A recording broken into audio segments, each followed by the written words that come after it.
মাহফিজ বাংলাদেশ এই বাংলাদেশ জালান জালান বাংলাদেশ সানালা। বিসমিল্লাহির রহমানির রহিম। শুরু করছি পরম করুণাময় পরম দয়ালু আল্লাহর নামে। সুপ্রিয় দর্শক মন্ডলী, এই মুহূর্তে আমি অবস্থান করছি মালয়েশিয়া কুয়ালালামপুর কেএলসিসির সামনে। আর আজকে কিন্তু আপনাদেরকে আমি কেএলসিসি দেখাবো না, আজকে আপনাদেরকে আমি নিয়ে যাব মালয়েশিয়ার প্রধানমন্ত্রীর প্রধান কার্যালয় পুত্রাজায়া। আর এই পুত্রাজায়া সেন্ট্রাল থেকে আরো কিছুটা পথ আমাকে যেতে হবে বাসে করে। সো সঙ্গে থাকুন আর দেখতে থাকুন আমার আজকের ব্লগটি। দর্শক, পুরাতন রাজধানী কুয়ালালামপুর থেকে আমি চলে গেলাম নিউ রাজধানী পুত্রাজায়া সেন্ট্রালে। আর এই পুত্রাজায়া সেন্ট্রাল পর্যন্ত আমি আসলাম ট্রেনে করে।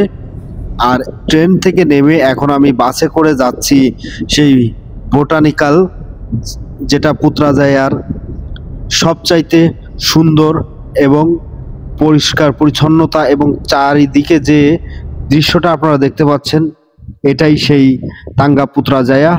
অর্থাৎ এই তাঙ্গা পুত্রাজায়ার সামনেই কিন্তু অবস্থিত সেই পুত্রা পারডানা ভবনটি, আর যেটা মালয়েশিয়ার প্রধানমন্ত্রীর প্রধান কার্যালয়। সো দর্শক, আমি রাস্তার এপাশ থেকে একটু ভিডিও নিলাম আপনাদেরকে পুরোটা দেখানোর উদ্দেশ্যে। সো দেখতে পাচ্ছেন যে এটাই কিন্তু সেই প্রধান প্রবেশদ্বার। এই প্রবেশদ্বার দিয়ে আপনাকে ভিতরে প্রবেশ করতে হবে সেই প্রধান মন্ত্রীর কার্যালয়ে।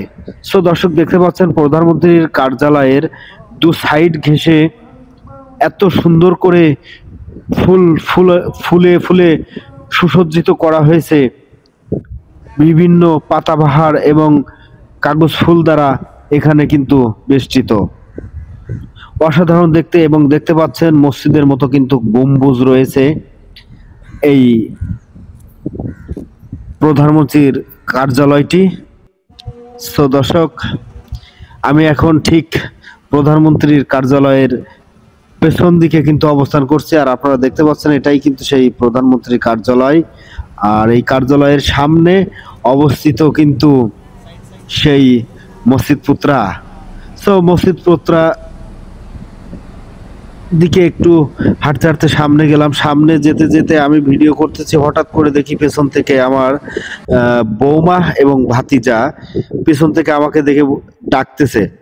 সো ঘুরে দেখলাম যে ওরা আমাকেই ডাকতেছে।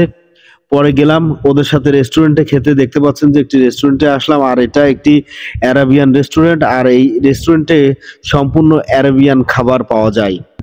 সো দর্শক, আমরা মেনু দেখে বিরিয়ানির অর্ডার করলাম, অ্যারাবিয়ান বিরিয়ানি। দেখা যাক আমাদের এই বিরিয়ানিগুলো কেমন খেতে। সো দর্শক, খাবার চলে এসেছে, দেখতে পাচ্ছেন বিরিয়ানিগুলো। আর এই ভাত আর আমাদের সাদা ভাতের ভিতরে কোনো পার্থক্য নাই, তবে মুরগিটা ছিল অসাধারণ। এবং তাদের এই যে টমেটোর সস এবং লাল যে মরিচটা আছে না, এই লাল মরিচের একটা সস ছিল। এটাই ছিল অ্যারাবিয়ান বিরিয়ানির। তেমন একটা স্বাদ পাচ্ছিলাম না, অবশ্যই মনে হচ্ছিল যে আমাদের দেশীয় খাবার খাচ্ছি। মাহফিজ বাংলাদেশ এই বাংলাদেশ জালান জালান বাংলাদেশ সানালা। বাইনা চানতে নুরাইশা বাইনা চানতে জুম বাংলাদেশ। দর্শক, পরিশেষে পেয়ে গেলাম বোট। এবং এই বোট রাইড দিতে প্রতিজন প্রতি 50 টাকা করে নেওয়া হয়ে থাকে।